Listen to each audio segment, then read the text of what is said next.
here wear sunscreen every day?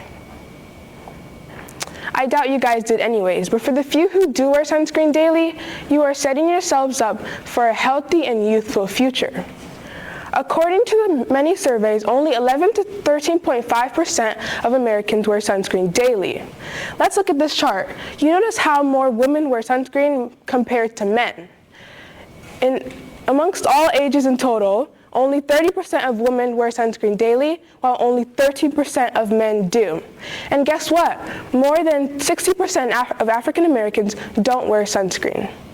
I myself too was ignorant to using sunscreen before, but playing golf has made me more aware of how dangerous the sun actually is and what it can do to our our precious skin barrier. During the summer of 2023, I was constantly out every day from 10 a.m. to 7 p.m. playing golf, with my coach, trying to make the Dawson golf team my freshman year. I never once thought to apply sunscreen, and even when I did, I would brush it off, claiming it's not important.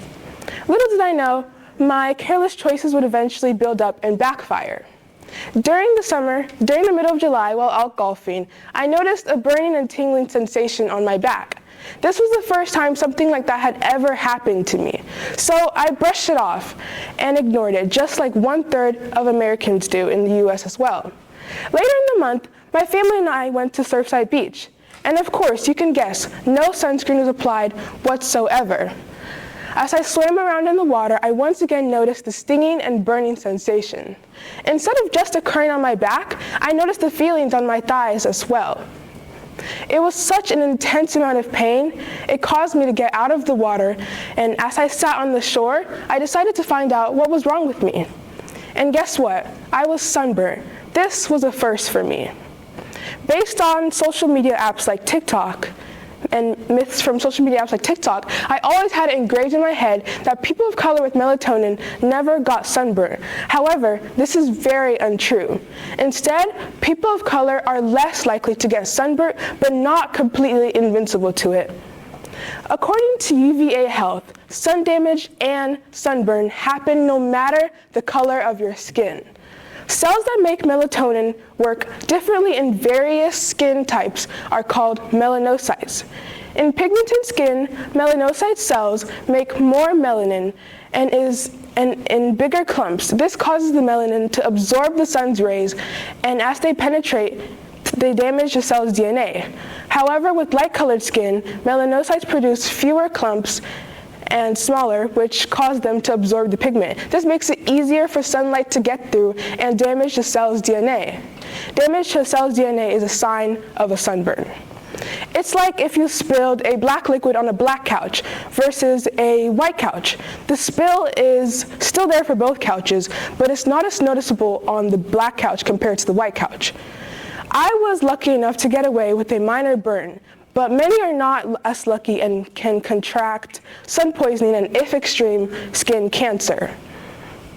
Unfortunately, skin cancer represents 1 to 2% of Black people and 4 to 5% of Hispanic people. Here is a picture of sun damage occurring to a person of color. Still not convinced to wear sunscreen? Let's look at this picture. This man has been a truck driver for over 25 years, but was only exposed on one part of his face while driving. On one side, his face was significantly more wrinkled and dragged down compared to the other side. Sun damage is the culprit. Based on the data conducted by St. Louis University's dermatology department, Dr. Scott Fosco, he determined that it is more likely to develop skin cancer on the left side of your body compared to the right while driving. According to his conducted research, it is 52.6% more likely to develop skin cancer on the right side of your body compared to the left at 47.4%. So let's backtrack. More than 60% of African Americans are not wearing sunscreen, me included, but we saw how that turned out. But for everyone, even those who don't think they need it, it's not only important for the present, but crucial for the future to remain happy, healthy, and skin cancer free. And let's not forget, don't we all want to stay young and beautiful?